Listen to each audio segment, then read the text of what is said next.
தமிழ் மக்களை ஒரு சுயநிர்ணய உரிமை நோக்கி சிந்திப்பதற்கும் பயணிப்பதற்கும் ஒரு உந்துதலை கொடுக்கக்கூடிய விதத்தில் வெளியிடப்பட்ட ஒரு முக்கியமான நூல். இலங்கையில தமிழ் மக்களுடைய இனப்பிரச்சனைக்கு தீர்வு தொடர்பில் பல்வேறுபட்ட கலந்துரையாடல்கள் நடந்தோம். தமிழ் மக்கள் சுயநிர்ணய உரிமைக்கு உரித்துடையவர்கள், தொடர்ந்து போராடி இந்த சுயநிர்ணய உரிமையை தமிழ் மக்கள் பெற்றுக்கொள்ள முடியும் என்ற ஒரு வாதத்தை சர்வதேச ரீதியான உதாரணங்களின் அடிப்படையில் அவர் எடுத்து காட்டியிருக்கிறார். இது புத்தகமாக இருந்தால் மட்டும் போதாது. இதுல நிறைய எங்களோட போராட்டம் நியாயப்படுத்துவதற்கு எப்படி தங்களுடைய நலன்கள் சம்பந்தப்படுத்தி இந்த சித்தாந்தங்கள் மாற்றி பிரிவுபடுத்துகின்றது, திரிவுபடுத்தப்படுகின்றது என்பதை பிரதிபன் தன்னுடைய நூலில் தெளிவாக சொல்லியிருக்கிறார். தமிழ் மக்கள் சுய நிர்ணய உரிமையுடன் கூடிய ஒரு தனி அரசை உருவாக்குவதற்குரிய அடிப்படை தகுதிகள் அனைத்தும் சர்வதேச சட்டங்களுக்கும் ஒப்பந்தங்களுக்கும் அமைவாக உள்ளது என்பதனை பிரதிபன் சர்வதேச ரீதியாக காணப்படுகின்ற பல்வேறுபட்ட ஆவணங்கள் மூலமும் ஒப்பந்த ஆவணங்கள் மூலமும் சட்டங்கள் மூலமும் உலக வரலாறுகள் மூலமும் நிரூபித்து கூறியிருக்கிறார். இன்னைக்கு உங்களுக்கு தெரியும், இலங்கையில தமிழ் மக்களுடைய இனப்பிரச்சனைக்கு தீர்வு தொடர்பில் பல்வேறுபட்ட கலந்துரையாடல்கள் நடந்தோம். 13 சொல்லினோம், மாகாண ஆட்சி சொல்லினோம், தாரத வாங்கணும்னு சொல்லினோம். நாங்கள் தோத்து போனீங்கன்னா நாங்கள் கேட்கக்கூடாது, அவையிலிருந்து தைனமாகத்தான் நாங்கள் வாங்க வேணும்னு சொல்லி பல தரப்பட்ட கருத்தாடல்கள் தமிழ் சமூகத்தின் மத்தியிலே இருக்கு. அந்த கருத்தாடல்களின் மத்தியில ஒவ்வொரு தமிழ் மகனுக்கும் இருக்கின்ற ஒரு ஏக்கம், இந்த இனத்தின் விடுதலை, அதற்கான சுயநிர்ணய உரிமை அங்கீகரிக்கப்பட மாட்டாதா? நாங்கள் ஒரு சுய நிர்ணயத்தோடு, உரிமையோடு, கௌரவத்தோடு நாங்கள் பிறந்து வாழ்ந்த மண்ணில் வாழ முடியாத என்ற ஒரு ஏக்கத்தோடு வாழ்கின்றது என்ற ஒரு வெளிப்பாட்டை தான் இந்த நூலில் முன்பகுதியில் அட்டையில் அவர் போட்டிருக்கின்ற அந்த படத்தில் இருக்கின்ற ஒரு இளைஞனுடைய முகம் ஏக்கத்தோடு காட்டுகின்றது. இது உண்மையில் யாழ்ப்பாண பல்கலைக்கழகம் இந்த தமிழ விடுதலை போராட்டத்திற்கு ஆதரவாக நிகழ்த்திய பொங்கு தமிழ் நிகழ்வின் தொடராக ஒரு நிகழ்வில் நடந்த ஒரு நிகழ்வில் ஒரு காட்சி தான் இந்த அட்டைப்படத்தில் அவர் போட்டிருக்கின்றார். தமிழ் மக்களுடைய அபிலாசைகளை, தமிழ் மக்கள் ஒரு தேசிய இனம், ஒரு தன்னுரிமையோடு ஒரு அரசை உருவாக்கி வாழ்வதற்கு தகுதியுடைய இனம் என்ற ஒரு கருத்தை உலகத்திற்கு ஆணித்தனமாக மக்கள் தரப்பிலிருந்து சொல்லப்பட்ட ஒரு நிகழ்வு தான் அந்த பொங்கு தமிழ் நிகழ்வு.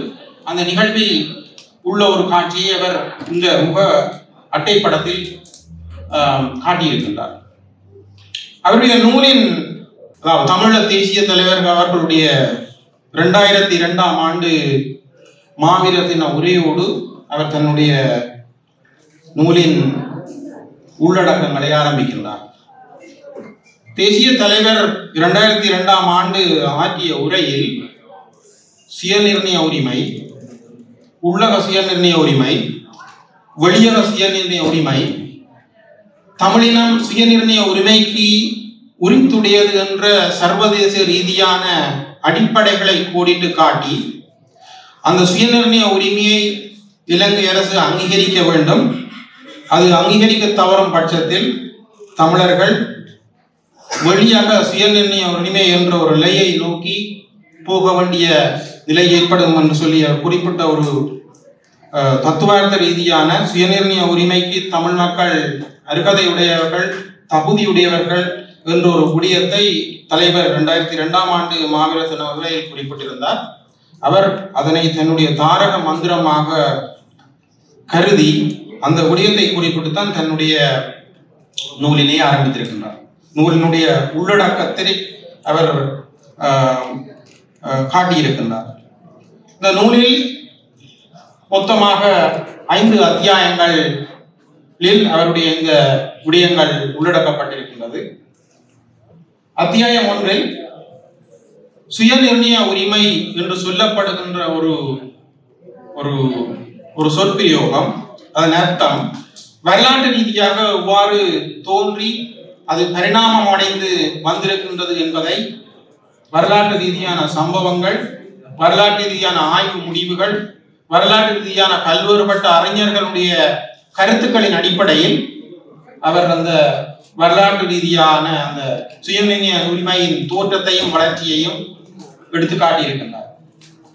அத்தியாயம் 2 சுயநிர்ணய உரிமையும் சிறுபான்மையினரும் என்ற ஒரு தலைப்பின் கீழ் சுயநிர்ணய உரிமை என்று சொல்லப்படுகின்ற சித்தாந்தம் அல்லது ஒரு கருத்துருவாக்கம், அது யாரால் உருவாக்கப்பட்டது, அந்த கருத்துருவாக்கம் எவ்வாறு அந்த கருத்துருவாக்கத்தை உருவாக்கிய மேற்குலக நாடுகளாலும் அந்த கருத்துருவாக்கத்திற்கு கூட அதை பயன்படுத்தி தமக்கு இருக்கின்ற பல்வேறுபட்ட பிரச்சனைகளை தீர்க்க முனைகின்ற சிறுபான்மையின மக்களும்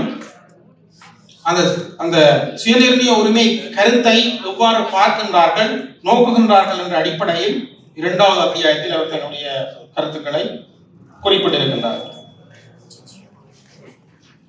அத்தியாயம் 3 சுயநிர்ணயத்தை மேற்குலக நாடுகளும் 3ஆம் உலக நாடுகளும் எவ்வாறு அணுகுகின்றன என்ற ஒரு கோணத்தில் அவர் தன்னுடைய கருத்துக்களை முன்வைத்திருக்கின்றார். உண்மையில் சுயநிர்ணய உரிமை என்பது ஒரு புறப்புரிமை என்ற ஒரு விடயத்தை அறிஞர்கள், அரசியலாளர்கள், புலமையாளர்கள் குறிப்பிட்டு இருக்கின்ற விடயத்தை அவர் தன்னுடைய நூலில் பல்வேறுபட்ட ஆதாரங்களின் அடிப்படையில் குறிப்பிட்டிருக்கிறார். ஒரு புறப்புரிமை. நாங்கள் உயிர் வாழ வேண்டும் என்பது ஒரு புறப்புரிமை. எங்களுக்கு உயிர் வாழ்வதற்கு தேவையான அடிப்படையான வசதிகள் எங்களுக்கு கிடைக்க வேண்டும், அது வழங்கப்பட வேண்டும் என்பது ஒரு புறப்புரிமை. அந்த புறப்புரிமையை யாரும் மறக்க முடியாது. அந்த புறப்புரிமையின் ஒரு வடிவம்தான் சுய நிர்ணய உரிமை என்ற ஒரு வாதத்தை வரலாற்று ரீதியான பல்வேறுபட்ட நிகழ்வுகள், அறிவியல் ரீதியான படைப்புகளினூடாக நிரூபிக்கின்றார். அதில் அவர் சுய நிர்ணயம் என்ற சொல்லுக்கு பதிலாக தன் உரிமை என்ற சொல்லை பாவித்திருக்கின்றார். தூய தமிழை தன்னுடைய நூலின் தலைப்பாக வைக்க வேண்டும் என்ற காரணத்தினால் அவர் தன்னுரிமை என்ற ஒரு சொல்லை பாவித்திருக்கின்றார். சுய நிர்ணய உரிமை. இது சாதாரணமாக இப்ப இந்த கோட்பாடுகள், சித்தாந்தங்கள் எல்லாம் அண்மை காலத்துல டெவலப் ஆகி கொண்டு வருது. ஆனால் 1970களில் இந்த போராட்டத்தை ஆரம்பித்த தலைவர் பிரபாகரன், அந்த போராட்டம் ஆரம்பமாகின காலத்திலிருந்து அந்த போராட்டம் 2009 அளிக்கப்பட்டு நிறைவு பெறுகின்ற வரைக்கும் ஒரு கட்டத்தில் கூட சுயநிர்ணய உரிமை என்ற கோணத்தில் ஒரு தேசிய இனம், ஒரு சிறுபான்மை இனம் எடுக்க வேண்டிய முடிவுகள், பயணிக்க வேண்டிய பாதைகள் தொடர்பில் ஒரு இம்மி அளவும் பிசகாமல் அவர் இந்த போராட்டத்தை கொண்டு நடத்தி இருக்கின்றார். அப்ப அவரால் எப்படி ஒரு தேசிய இனம் சுதந்திரமாகவும் கௌரவமாகவும் வாழக்கூடிய ஒரு தீர்வை நோக்கி இந்த போராட்டத்தை எவ்வாறு அவரால் கொண்டு நடத்தக்கூடியதாக இருந்தது என்ற ஒரு கேள்வியை கேட்டால், அது சாதாரணமாக ஒவ்வொரு மனிதனுக்குள்ளும் இருக்கின்ற ஒரு அபிலாசைகளின் அடிப்படையில், அந்த அபிலாசை அந்த தமிழ் இனத்திற்கும் அனைத்திற்கும் பொதுவானது என்ற ஒரு அடிப்படையில் அந்த தமிழ் இனம் முழுவதற்குமான அந்த அபிலாசைகளை அடைவதற்குரிய வழிமுறைகளை சர்வதேச நியமங்களின் அடிப்படையில் அடைவதற்கான ஒரு போராட்டத்தை அவர் ஆயுதம் தாங்கி முன்னெடுத்திருந்தார். அப்ப இது ஒரு தனி மனிதனுக்குள்ளே இருக்கிற ஒரு விருப்பு. எங்களுக்கு சில அபிலாசைகள் இருக்கு. அந்த அபிலாசைகளை, விருப்பங்களை மெட்டாக்கள் ஏற்றுக்கொள்ளாட்டிக்கு எங்களால அமைதியே இருக்கலாம். எங்களுக்கு சில விருப்பங்கள் இருக்கு, எதிர்பார்ப்புகள் இருக்கு. அந்த விருப்பங்களை மற்றாக்களை ஏற்றுக்கொள்ள இல்லையான்னு சொன்னால், அது நியாயமாக இருந்தால் மற்றாக்களை ஏற்றுக்கொள்ள இல்லையான்னு சொன்னால், அதை அடைகிறதுக்கு மற்றவர்கள் வழிவிட இல்லையான்னு சொன்னால் எங்களோட மனம் அதிருப்தி அடையும். தனி மனித அபிலாசைகளுடைய இயல்பு அப்படிப்பட்டது.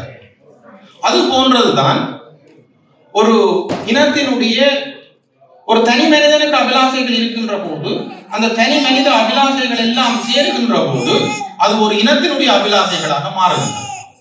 அந்த இனத்தினுடைய அபிலாசை அந்த இனம் நீண்ட காலத்தில் தான் விரும்புகின்ற விதத்தில் தன்னுடைய வாழ்க்கையை, தன்னுடைய பொருளாதாரத்தை வடிவமைத்துக் கொள்ளக்கூடிய அடிப்படைகளை கொண்டதாக இருக்கக்கூடிய ஒரு சூழலை அது கொண்டிருக்க வேண்டும் என்று எதிர்பார்க்கின்ற ஒரு எதிர்பார்ப்பு சுய நிர்ணய உரிமையுடன் சம்பந்தப்பட்ட எதிர்பார்ப்பு. அந்த அபிலாசைகள் மற்றவர்களால் ஏற்றுக்கொள்ளப்படாத சந்தர்ப்பத்தில் அந்த அபிலாசைகள் எங்களுக்குள் ஏற்படுகின்ற ஒரு அதிருப்தி, வெறுப்பு, அந்த அபிலாசைகளை அடைய வேண்டும் என்ற ஒரு உத்வேகம் ஒரு போராட்டமாக உருவெடுக்கின்றது. மேற்குலக நாடுகள், இப்போ உதாரணமாக இந்த பிரித்தானியாவில், இந்த அமெரிக்காவில் வாழ்கின்ற மக்கள் அதிகூடிய உரிமைகளோடு வாழ்கின்றார்கள். இங்க சுதந்திரம் கூட.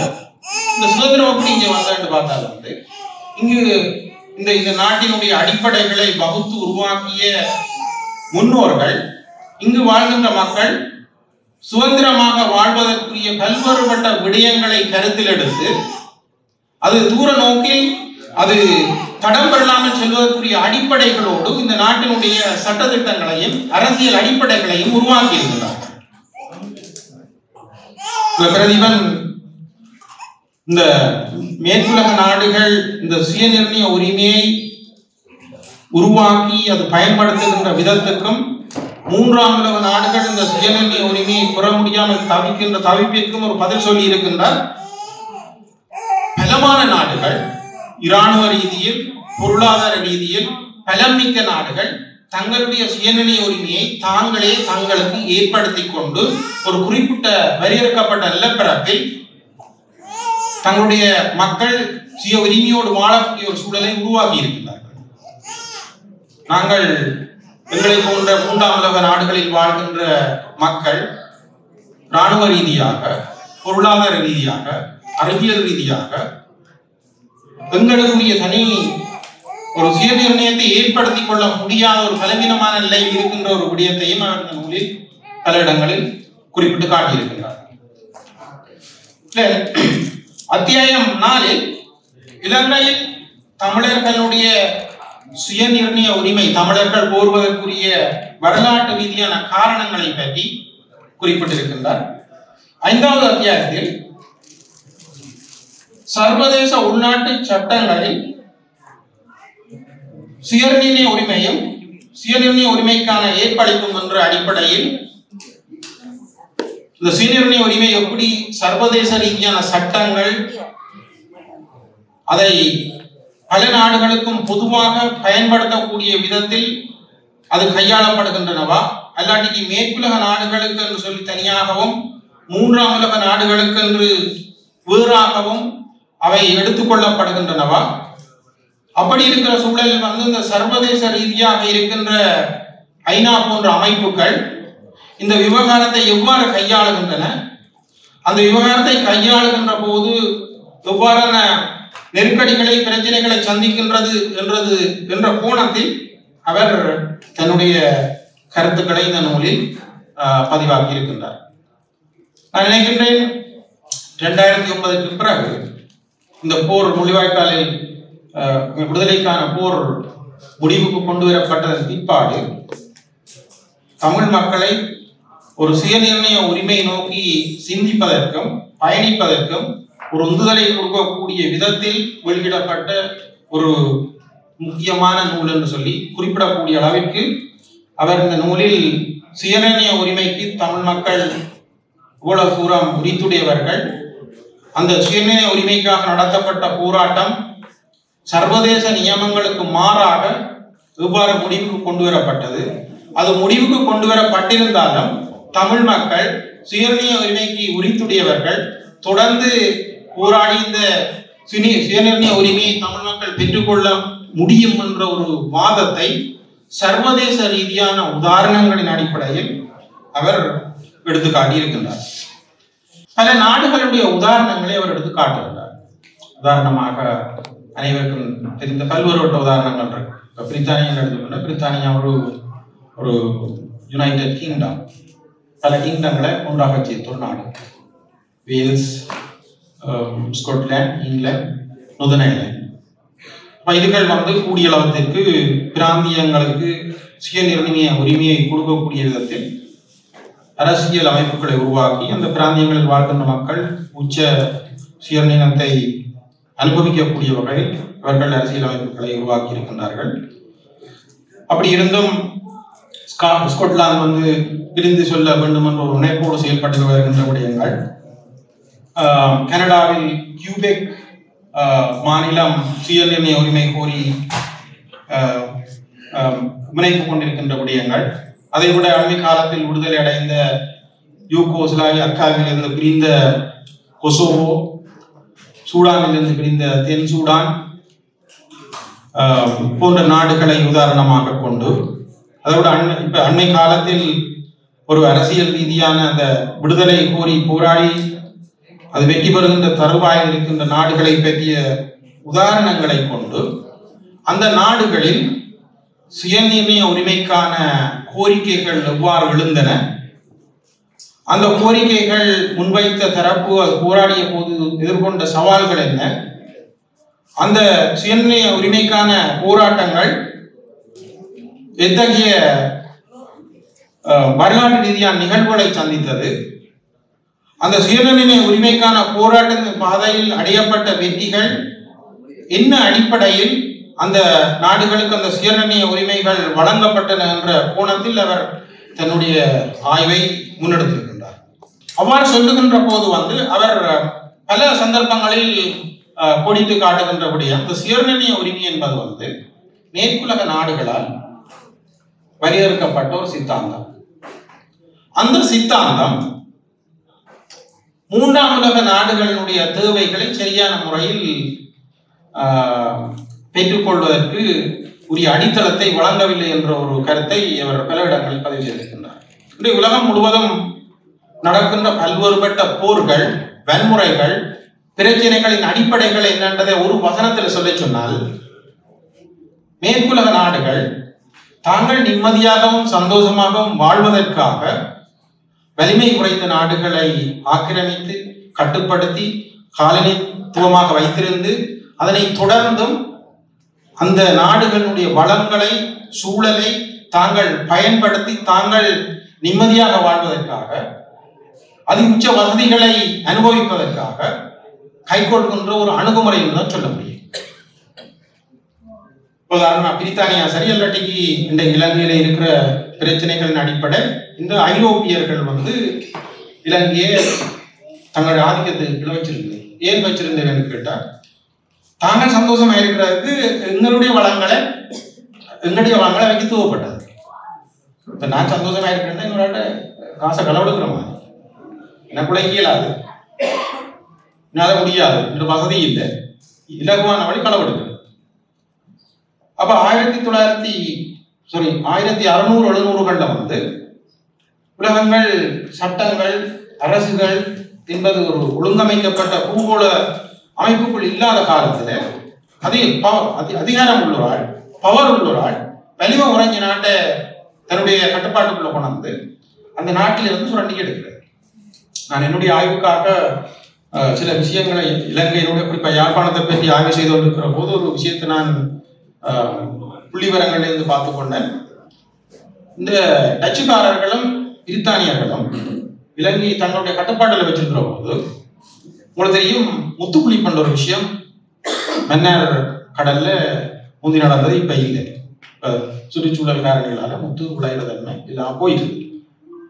இந்த முத்து குளிப்பால ஒவ்வொரு ஆண்டும் இவ்வளவு வருமானம் வந்ததுன்றது பிரித்தானியர்களுடைய ஒல்லாந்தர்களுடைய ரிப்போர்ட்டுகள்ல தகவல்கள் இருக்கு. அதை பார்த்தா கிட்டத்தட்ட 1 பில்லியன் பவுண்ட்ஸை விட கூட இந்த ஒல்லாந்தர் பிரித்தானியர் காலத்துல அவர்கள் அங்கிருந்து எடுத்து கொண்டு வந்த முத்துக்கள் மட்டும் அங்கே அடிமையாக இருந்தார்களுக்கு டேக்ஸ் வேணது, தென்னை மரத்துக்கு பனை மரத்துக்கு டேக்ஸ் வேணது, அங்க செய்த ஒவ்வொரு விஷயங்களுக்கு டேக்ஸ் வேண்டி உழைச்ச பணங்கள் அது வேறு. அப்ப அவர்கள் ஏன் இந்த நாடுகளை தங்களுக்குள்ள கட்டுப்பாட்டுக்கு கொண்டு வந்ததுன்னு சொன்னா தாங்கள் சந்தோஷமா இருக்கு. அவைக்கு கூட வளங்கள் தேவை, ரிசோர்சஸ் தேவை. அதன் விளைவுதான் இன்றைக்கும் ஆப்பிரிக்காவில் சரி, ஆசியாவில் சரி பல்வேறுபட்ட உள்நாட்டு குழப்பங்கள் பிணக்குகளுக்கு அடிப்படை மேற்குலகம் தான் சந்தோஷமா இருக்கணும்ன்றதுக்காக மற்ற நாடுகளை ஆக்கிரமிச்சு அந்த வளங்களை தான் பயன்படுத்த தொடங்கின. அதை தொடர்ந்து கொண்டே இருக்கின்றால் அவை சந்தோஷமா இருக்கணும்னு சொன்னால் உலக நாடுகளினுடைய பூகோள ரீதியான முக்கியத்துவம் வாய்ந்த இடங்களை வைக்க கட்டுப்பாட்டுக்குள்ளே இருக்கணும், வளங்களை வைக்க கட்டுப்பாட்டுக்குள்ளே இருக்கணும். உதாரணமா சூடான் எடுத்துக்கொண்டீங்கன்னு சொன்னாங்க. சூடான் கிட்டத்தட்ட 80களுக்கு முதல் ஒரு அமைதியான நாடாக இருந்தது. 83ஆம் ஆண்டு சூடான்ல பெட்ரோலிய வளம் கண்டுபிடிக்கப்பட்ட பிற்பாடு, அதாவது தென் சூடான்ல பெட்ரோலிய வளம் கண்டுபிடிக்கப்பட்ட பிற்பாடு அமெரிக்காவுக்கு பெட்ரோலிய வளம் துவக்கப்பட்டது. அப்ப சூடான் அரசாங்கம் கூட சீன சார்பு நிலப்பாட்டுல 80களில் இருந்தது. அந்த பெட்ரோலிய வளம் சீன அரசு சூடானிட்ட இருந்து பெற்றுக்கொண்டு பயன்படுத்தப்படுற ஒரு சூழல் இருக்கைக்குள்ள அமெரிக்கா என்ன செய்ததுன்னு சொன்னால், தென் சூடான்ல வசிச்ச கிறிஸ்தவர்களுக்கும் வட சூடான்ல வசிச்ச இஸ்லாமியர்களுக்கும் ஒரு முரண்பாட்டை ஏற்படுத்தி சூடானை பிரிச்சு தென் சூடான் என்ற ஒரு நாட்டுக்கு விடுதலையை கொடுத்து அந்த நாட்டை இந்த வளத்தை தாங்கள் பயன்படுத்த தொடங்கினாங்க. அது பிறகு திருப்பியும் அமெரிக்காவோட முரண்பாடு இப்ப சீனா பயன்படுத்த உள்ளமைக்கு வந்துட்டு.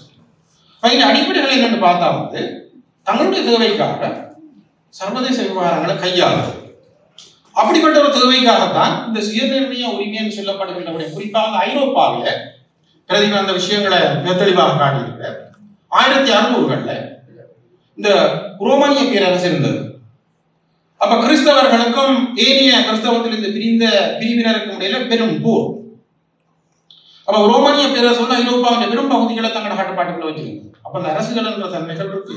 ஆனால் அந்த பேரரசுக்குள்ள பல்வேறுபட்ட இனங்கள் இருந்தது. பல மொழியை பேசுகின்ற இனங்கள் அந்த பேரரசுக்குள்ளே இருந்தது. பெரும் போர் நடந்தது. 30 ஆண்டு பேரை பற்றி பிரதிபலிவ இந்த புத்தகத்தில் எழுதியிருக்கிறார். அந்த 30 ஆண்டு போர்ல கிட்டத்தட்ட 4.5 மில்லியன் ஆட்கள் கொல்லப்பட்டிருக்கிறார். இது 1700கள். அந்த போரின் முடிவில் வெஸ்பாலியான் சொல்லப்படுற ஒரு ஒப்பந்தத்தில் தேசிய இனங்கள் தங்களை தாங்கள் நிர்வகித்துக் கொள்ளக்கூடிய ஒரு தேசிய அரசுகளை உருவாக்குறக்கூடிய அடிப்படைகள் இருக்கின்ற ஒரு சுயநிர்ணயத்தினுடைய ஆரம்ப கால சிறிதளவு சுயநிர்ணயம் குறிக்கக்கூடிய சித்தாந்தங்கள் தோற்றமெடுக்குது. அதுக்கு பிறகு படிப்படியாக அந்த சுயநிர்ணய சித்தாந்தம் எப்படி வளர்ந்து கொண்டு வருது என்றதை பற்றி பிரதிபன் வரலாற்று ரீதியாக ஆவணங்களோட சொல்லியிருக்கு. உண்மையில இந்த மாதிரி புத்தகங்கள் யூனிவர்சிட்டியில உள்ளார்கள் எழுதுறதுன்னு சொன்னா ப்ரொமோஷன் ஒன்று, ப்ரொமோஷனுக்கு இன்னொன்று நல்ல புத்தகங்கள்னு சொன்னால் சேல்ஸ் பண்ணி நிறைய உழைக்கலாம். பிரதிகளை பொறுத்தவரை பிரதிபன் அவர் ஒரு சுயதொழிலில் ஈடுபடுற ஒரு ஆள். அப்ப அவர்கிட்ட இந்த புத்தகத்தை அவர் எழுதின போது அந்த புத்தகம் சொல்ற செய்திகள் கொண்டு அவர் இந்த போராட்டத்தை எவ்வளவு தூரம் நேசிச்சிருக்கிறார், அந்த போராட்டம் வெல்லோணும் என்ற அந்த உத்வேகம் அவருக்குள்ள இருக்கின்றது புத்தகம் சொல்லுது. அந்த அளவுக்கு இது சாதாரணமான விஷயம் இல்லை. இது லேசா விளங்கி கொள்ற கஷ்டம். தத்துவார்த்த ரீதியான விஷயங்களை பல புத்தகங்களை படிச்சு அதுல இந்த இந்த புத்தகத்தினுள்ளாக எங்களோட விடுதலை போராட்டத்தை நியாயப்படுத்தியிருக்க. நடந்து முடிஞ்ச அழிக்கப்பட்ட இந்த விடுதலை போராட்டம் சர்வதேச நியமங்களுக்கு உட்பட்டுத்தான் நடத்தப்பட்டிருக்கின்ற விஷயத்தை அவர் சர்வதேச ரீதியான புலமைத்துவ ஆவணங்களின் அடிப்படையில அரசியல் வரலாறுகளின் அடிப்படையில அதை நிரூபிச்சிருக்கிறார். இந்த போராட்டம் நியாயமான ஒரு போராட்டம். அப்ப இந்த தத்துவார்த்த ரீதியான விஷயங்களை இலகுவில விளங்கிக் கொள்வதற்கு கடினமான கோட்பாடுகளை அவர் இருந்து படிச்சு லேசான விஷயம் இல்லை. உங்களுக்கு தெரியும், யூகேல வீட்டுல உள்ளவர்களில் அளவில் பார்க்கறதுக்கு அதற்கு நீரமிட்டார் கரைச்சல். அப்படி இருக்கிற சூழல்ல இந்த புத்தகத்தை அவர் எழுதுறதுக்கு கிட்டத்தட்ட 46க்கும் மேற்பட்ட ஆதாரங்கள்ல உள்ள விஷயங்களை படிச்சிருக்கார். படிச்சு போட்டு கதை மாதிரி எழுத இல்லை. அவர் ஒவ்வொரு இடத்திலையும் ஒவ்வொரு நூலாசிரியர்களும் தத்துவ ஆசிரியர்களும் அறிஞர்களும் சுயநிர்ணய உரிமை தொடர்பில் என்ன கருத்துக்களை சொல்லியிருக்கிறான், அதை எப்படி பார்க்கலாம், அதுல உள்ள குறைபாடுகளை எப்படி விமர்சித்திருக்கிறார்கள், அந்த விஷயத்தை மேற்குலகம் எப்படி பார்க்குது, கிழக்குலகம் எப்படி பார்க்குது, பல்வேறு நாடுகள்ல விநியோகிக்கிற போது இருந்த நடைமுறை ரீதியான பிரச்சனைகள் என்னன்றதை ஆதாரங்களின் அடிப்படையில தெளிவாக சொல்லியிருக்கிறார். அப்ப இதை செய்கிறன்ற ஒரு லேசான விஷயம் இந்த இடத்துல அவருக்கு 2-3 வருஷம் நாங்கள் துவங்க 2020ஆம் ஆண்டு கதைக்க துவங்கினது. உண்மையிலே அதை எழுதி முடிக்கிறதுக்கு இவ்வளவு காலம் அவர் செலவிட்டார் என்றது பிரதிபன் தான் சொல்ல.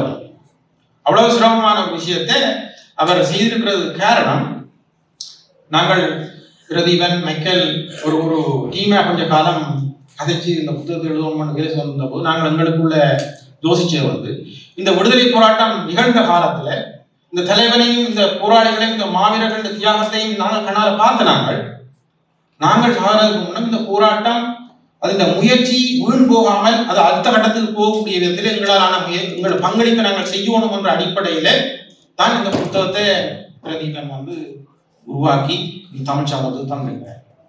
இது புத்தகமாக இருந்தால் மட்டும் போதாது. இதுல நிறைய எங்களோட போராட்டம் நியாயப்படுத்துவதற்கு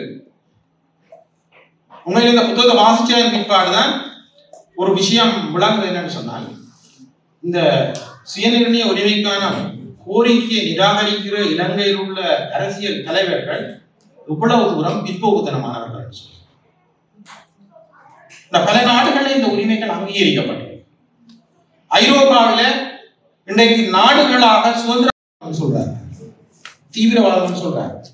அங்க அந்த விஷயத்தை மேற்குலக நாடுகள், அமெரிக்கா, பிரித்தானியா உள்ளிட்ட மேற்குலக நாடுகள் அரசாங்கம் சொல்ற அந்த நிகழ்ச்சிகளுக்கு தங்களுடைய நிகழ்ச்சிகளை மாற்றி கொண்டிருக்கிறார்கள். இப்ப இன்றைக்கு இலங்கையின் இதே மாதிரியான ஒரு விஷயம் தான் இந்தியா இலங்கை விவகாரத்துல இந்த அணுகுமுறையை பின்பற்றுகிறது. பார்த்தாலும் எப்படி தங்களுடைய நிலங்கள் சம்பந்தப்படுத்தி இந்த சித்தாந்தங்கள் மாற்றி பிரிவைக்கப்படுகின்றது, திரிவுபடுத்தப்படுகின்றதை பிரதீபன் தன்னுடைய நூலில் தெளிவாக சொல்லியிருக்கிறார். சில ஆய்வாளர்கள் சொல்லி நம்ம இவன் தமிழ் மக்களுடைய இனப்பிரச்சனை துவங்கினது 83 கலவரம் இல்லை அதுக்கு முதல் நடந்த கலவரங்கள், சிறிய எதிர்ப்பு போராட்டம், சிங்கள மொழி போராட்டம், சிங்கள மொழி தனி சிங்கள சட்டம் கொண்டு வரப்பட்டன்னு சொல்லி சில ஆய்வாளர்கள் சொல்லி நம்ம இலங்கையில ஒரு அமைதி நிலவக்கூடாதுன்ற காரணத்தினால தமிழ் மக்களுக்கும் சிங்களவர்களுக்கும் இடையில் ஒரு முரண்பாட்டை பிணக்கு ஏற்படுத்துற ஒரு விஷயத்தை இவன் சுதந்திர காலத்திலிருந்தே இந்தியா அதை கையாள தொடங்கிட்டு சொல்லி பிறகு விடுதலை அமைப்புகளுக்கு ஆயுதம் கொடுத்தது, பயிற்சி கொடுத்தது எல்லாம் பிறகு அதுக்கு முதலே சிங்களவர்களும் தமிழர்களும் இலங்கையில நிம்மதியா வாழ முடியாத ஒரு முரண்பான சூழலை ஏற்படுத்தக்கூடிய அடிப்படைகள் இந்தியாவால் உருவாக்கப்பட்டாங்க. இவன் பிரித்தானியா கூட அந்த வரலாற்று ரீதியான விஷயங்களை பற்றி சொல்ற போது பிரதீபன் அந்த விஷயங்களை தெளிவாக சொல்லி இருக்காரு. இப்ப போர்த்துகீசர் இலங்கைக்கு வரணும், அவங்க எல்லாம் தனித்தனி ராஜ்யங்களா இருந்தது. போர்த்துகீசர முல்லாந்தரம் இலங்கை முழுவதே ஒரு குடைக்கு கீழே கொண்டாந்து ஒரு ஒட்டியாட்சி என்ற அமைப்பை போர்த்துகீசர் முல்லாந்தர்களும் ஏற்படுத்தியது.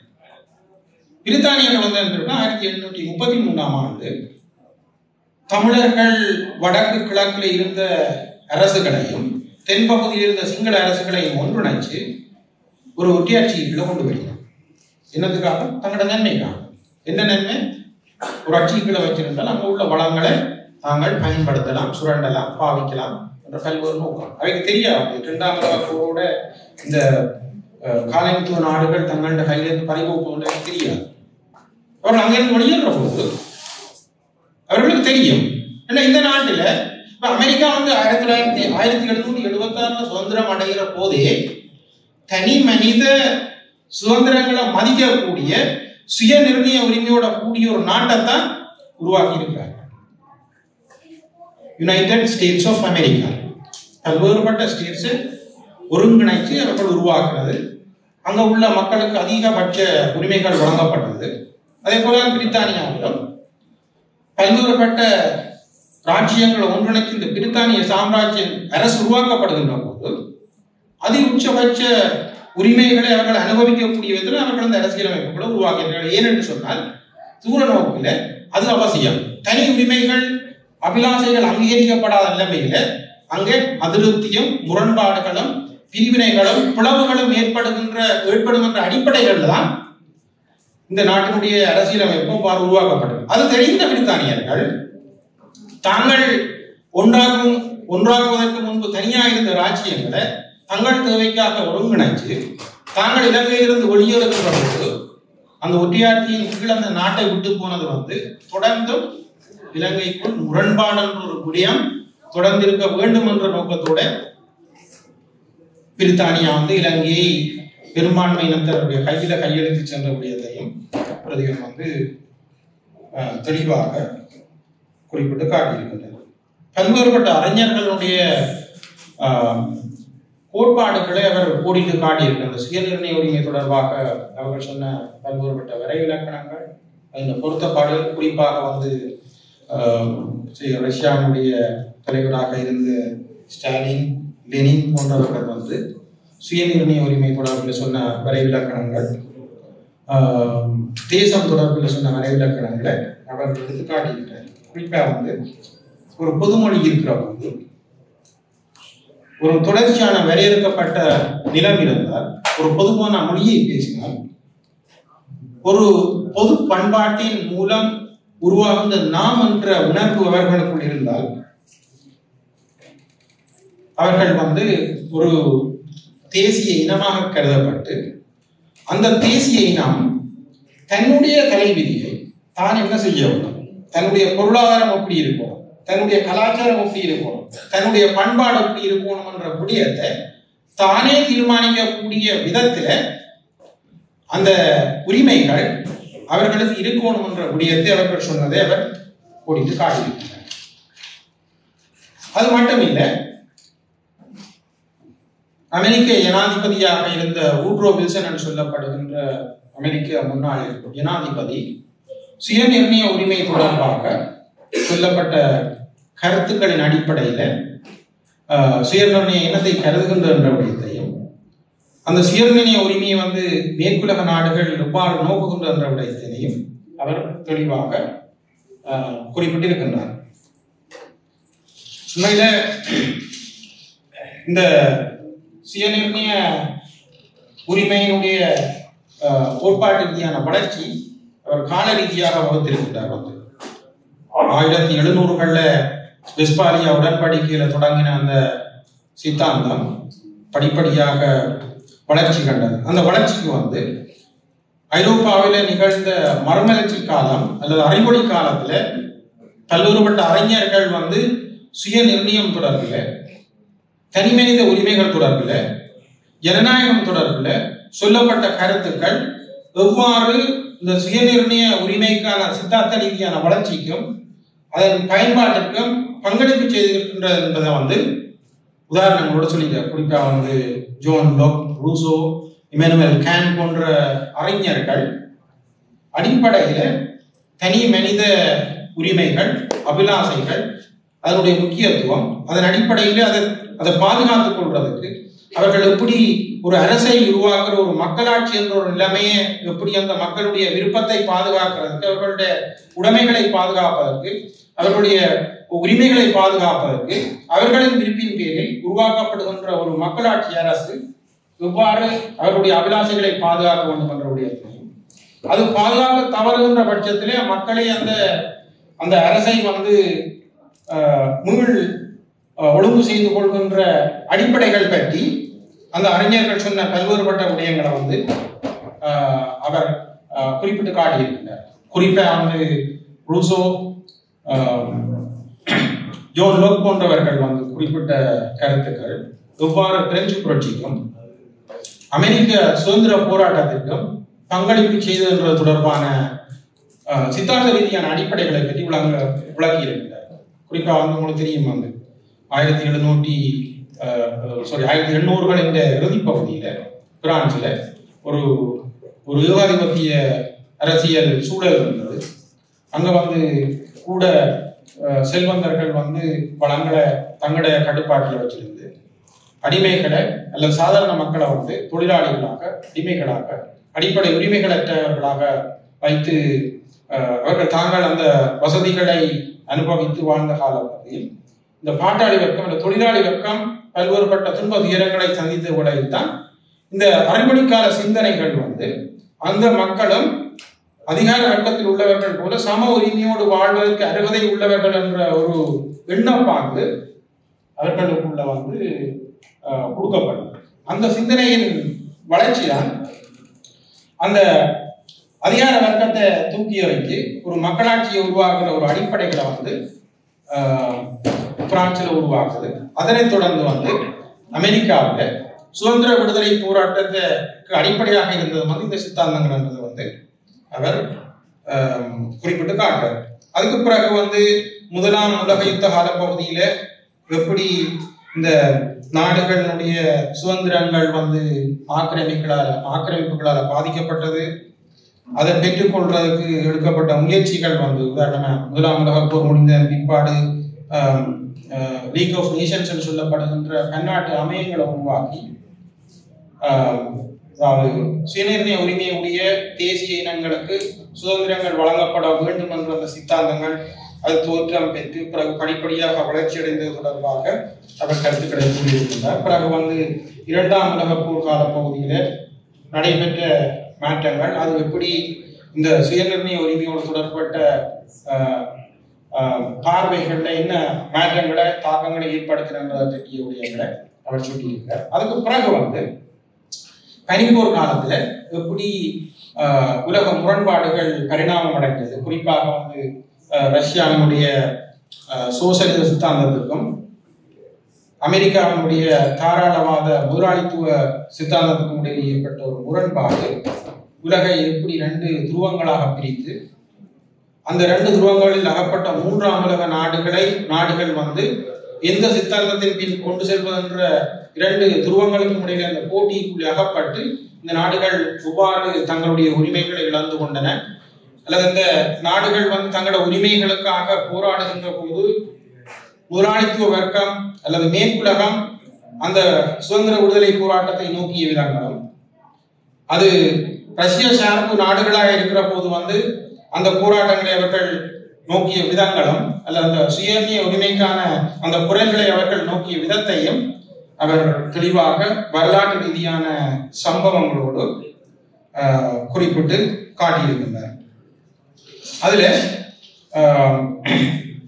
இலங்கையில வந்து இந்த விடுதலைக்கான அடிப்படைகள் அல்ல விடுதலையை வேண்டி ஆரம்பிக்கப்பட்ட குரல்கள் எவ்வாறு தோற்றம் பெற்ற என்ற தொடர்பான கருத்துக்களை சொல்லியிருக்கிறார். வந்து உண்மையில வந்து யார் இலங்கையில முதல் குடியேறின யார் வந்தொரு குடிகள் என்ற தொடர்பில் விவாதங்கள் ஆரம்பத்தில் தொடங்கி இன்றைக்கு அந்த பெரிய போர், அந்த போரின் மூலம் ஒரு விடுதலைக்கான ஒரு குரல் முழுதாக அடக்கப்பட்டு இன்றைக்கு அந்த இனம் என்ன உரிமைகளுக்காக போராடினதோ அந்த உரிமைகள் கிடைக்கப்படாத நிலையில இன்னமும் இயங்கிக் கொண்டிருக்கிறாங்க உருவாகி அதன் அடிப்படைகளை பற்றி சொல்லியிருக்காங்க.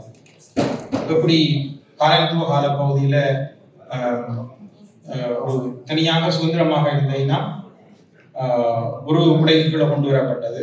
பிறகு பிரித்தானிய காலத்துக்கு பிறகு வந்து சுதந்திரத்துக்கு பிறகு பல்வேறுபட்ட கட்சிகள், தமிழர் சார்பு கட்சிகள் வந்து தமிழரசு கட்சி, அகில இலங்கை தமிழ் காங்கிரஸ் போன்ற கட்சிகள் வந்து தமிழர்களுக்கு உரிமை வேண்டி அவர்கள் எடுத்த முன்னெடுப்புகள், அவர்களுடைய நிலைப்பாடுகள், சித்தாந்தங்கள் தொடர்பான விடயங்களை குறிப்பிட்டு அந்த வரிசையில வந்து 1956ஆம் ஆண்டு தனி சிங்கள சட்டம் கொண்டு வந்தது வந்து எவ்வளவு தூரம் தமிழ் மக்களுடைய அரசியல் அபிலாசைகளை வந்தது பாதிச்சிருந்தது, அது எப்படி இந்த உரிமைக்கான போராட்டத்தை உந்தி தள்ளுகின்ற விடயம். 1977ஆம் ஆண்டு நடந்த இனக்கலவரங்கள், 83ஆம் ஆண்டு நடைபெற்ற இனக்கலவரங்கள் வந்து எவ்வாறு பெரும் பான்மை சிங்கள இனம் தமிழ் சிறுபான்மை மக்களுடைய உரிமைகளை நசுக்கி அந்த உரிமை போராட்டத்தை அழிப்பதற்கு எடுத்த முயற்சிகள் தொடர்பில் வரலாற்று ரீதியாக பல்வேறுபட்ட விடயங்களை சொல்லியிருக்கிறேன். அதில் குறிப்பாக வந்து அந்த பிரச்சனையை தீர்க்க மேற்கொள்ளப்பட்ட பேச்சுவார்த்தைகள், பண்டா செல்வா ஒப்பந்தம், டாக்டர் செல்வா ஒப்பந்தம், தீம்பு பேச்சுவார்த்தை, பிறகு இந்திய அரசின் தலையீட்டோடு நடந்த இந்திய ஒப்பந்தம் உள்ளிட்ட ஒப்பந்தங்கள் பற்றியும், பிறகு 2002ஆம் ஆண்டு முன்னெடுக்கப்பட்ட சமாதான பேச்சுவார்த்தை, அதன் போது முன்வைக்கப்பட்ட இடைக்கால தன்னாட்சி அதிகார சபை, அவர்களுடைய அடிப்படைகள் தொடர்பாக பல விடயங்களை அவர் குறிப்பிட்டிருக்கின்றார். நான் நீண்ட நேரம் எடுத்துக்கூடிய உங்களுடைய உண்மைகளை சுவைத்து விட்டேன் நினைக்கிறேன். உண்மையில இந்த நூலை பிரதீபன் சிரமப்பட்டு கஷ்டப்பட்டு கடின உழைப்பினூடாக உருவாக்கி இருக்கின்றார். இதை நாங்கள் எல்லாம் வாசித்து மற்றவர்களையும் வாசிக்க வைத்து இந்த சித்தாந்தங்களை நாங்கள் எங்களோட மனதுக்குள்ள உள்வாங்கி அதுக்கு ஒரு செயல்படிவம் கொடுக்கக்கூடிய வழிமுறைகளை நாங்கள் கண்டுபிடிக்குமா இருந்தால் பிரதீபனுடைய இந்த கடும் உழைப்பு முயற்சி நிச்சயமாக தமிழ் மக்களுடைய விடுதலை போராட்டத்தில் ஒரு குறிப்பிடத்தக்க முன்னேற்றத்தை கொண்டு வரும் என்று கூறி இந்த புத்தகத்தில் அநேகமாக நிறைய நல்ல விடயங்களை பற்றிய விஷயங்களை செய்திருக்கிறார். அதை பற்றி சொல்லியிருக்கிறேன். 1-2 விடயங்களை திருத்தப்பட வேண்டிய விஷயங்களை பற்றி சொல்லி என்னுடைய கருத்தை நிறைவு செய்யலாம் நினைக்கின்றேன். இந்த புத்தகத்தில் அவசரமாக சில வேலைகளை செய்த போது சில விடயங்களை தவற விட்டிருக்கிறார் நினைக்கின்றேன். முக்கியமாக இந்த பொருளடக்கம் சொல்லப்படுகின்ற பகுதிகள் எல்லாம் டைப் பண்ணி எல்லாம் தயார்படுத்தி வைத்திருந்திருக்கிறேன். ஆனால் ஃப்ரெண்டுக்கு வர்ற போது அதை இதுக்குள்ள தவற விட்டார்கள்.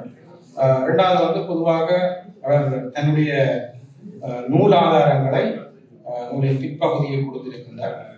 மேல் இது போன்ற நூல்களை ஆக்குகின்ற போது ஒவ்வொரு கருத்துக்களை, கோட்பாடுகளை, தியரிகளை சொல்லுகின்ற இடத்தில் அதுக்குரிய உசாத்தனை நூல்களை குறிப்பிட்டு எழுதுவது மேலும் மேலும் விளக்கத்தை கொடுக்கக்கூடிய இருக்கும். அதோடு வரைபடங்களை ஒவ்வொரு நாடுகள், பல்வேறு விடுதலை நாடுகள், அரசியல் ரீதியான பல விடயங்களை பாதிக்கின்ற போது அதோடு தொடர்புடைய வரைபடங்களை சேர்க்கின்ற போதும் அது வாசிப்பவர்களுக்கு மேலும் பல விளக்கங்களை கொடுக்கும்.